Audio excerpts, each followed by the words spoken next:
gospel of our Lord and Savior Jesus Christ according to Luke. Glory to you, Lord Christ. Someone in the crowd said to Jesus, "Teacher, tell my brother to divide the family inheritance with me." But he said to him, "Friend, who set me to be a judge or arbitrator over you?" And he said to them, "Take care, be on your guard against all kinds of greed, for one's life does not consist in the abundance of possessions." Then he told them a parable.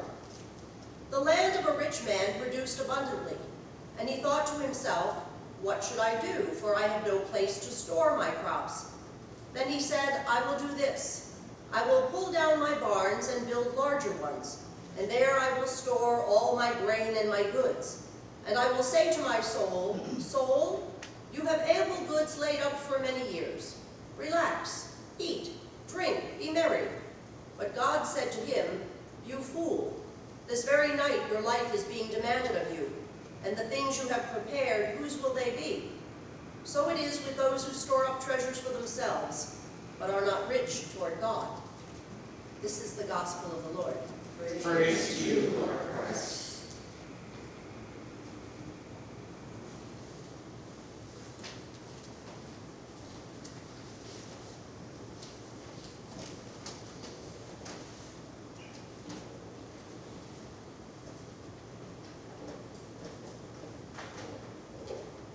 May God's word be spoken and God's word be heard. Amen. Beware of greed. Beware of hoarding up treasures on earth. Perhaps there should be signs that say this. Maybe we should put them on the Amazon website. Warning, acquisition of more material goods is detrimental to your soul. Good idea. Jesus was not the only one, or even the first one in the Bible to warn us about hoarding up wealth. King David wrote in Psalm 39, "Surely everyone goes around like a mere phantom. In vain they rush about, heaping up wealth without knowing whose it will finally be." And in the book of Ecclesiastes we read, "I hated all the things I had toiled for under the sun, because I must leave them to the one who comes after me. And who knows whether that person will be wise or foolish?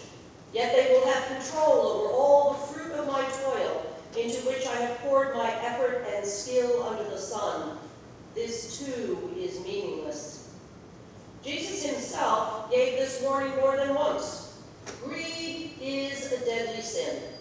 It warps and twists the soul until the creature that is left is distorted and miserable. The creature which greed produces has been illustrated for us many times in literature, but perhaps the best characters are Ebenezer Scrooge in Dickens' Christmas Carol and Gollum in Tolkien's Lord of the Rings.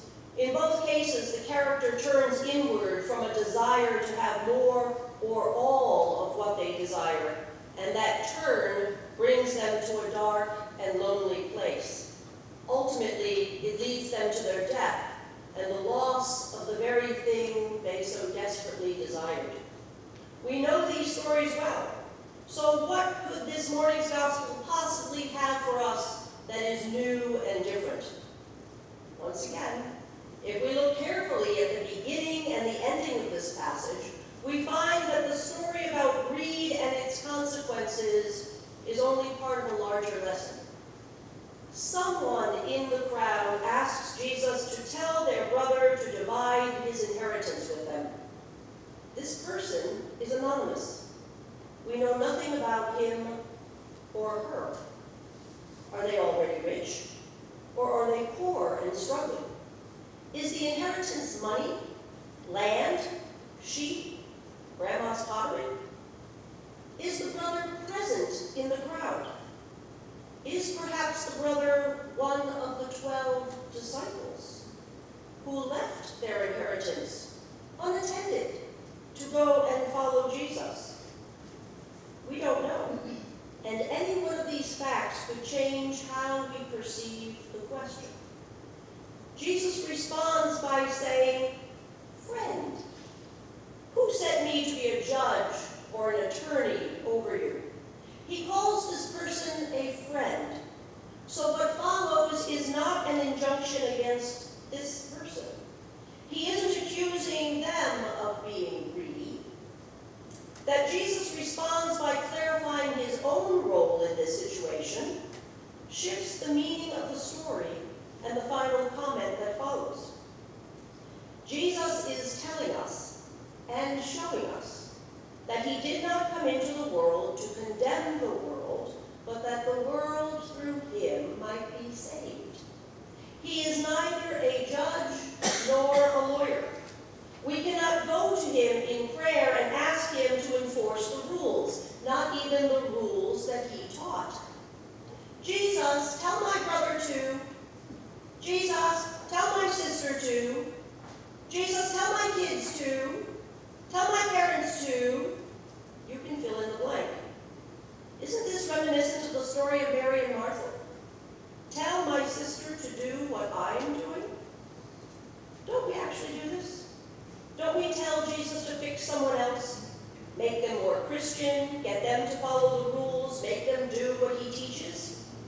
Jesus says to this, who made me the judge or advocate for you? Jesus' role is to teach, to model, and to ultimately take the punishment for everyone who does not listen. He is not the enforcer.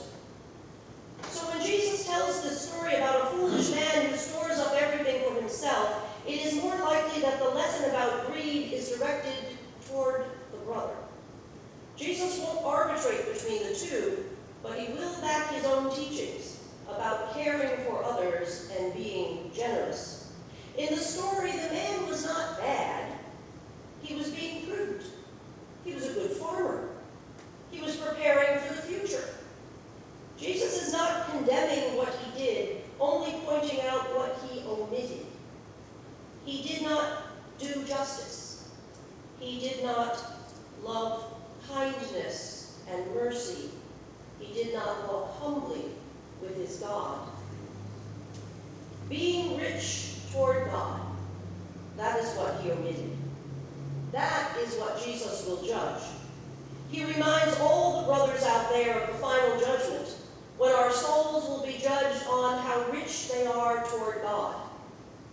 All the money, possessions, and accomplishments in this life, no matter how good they are or how well we were in accomplishing them or gaining them, they will all be left behind. The only thing that we will take to the grave is our soul. So without telling the brother to share his inheritance, Jesus did exactly that.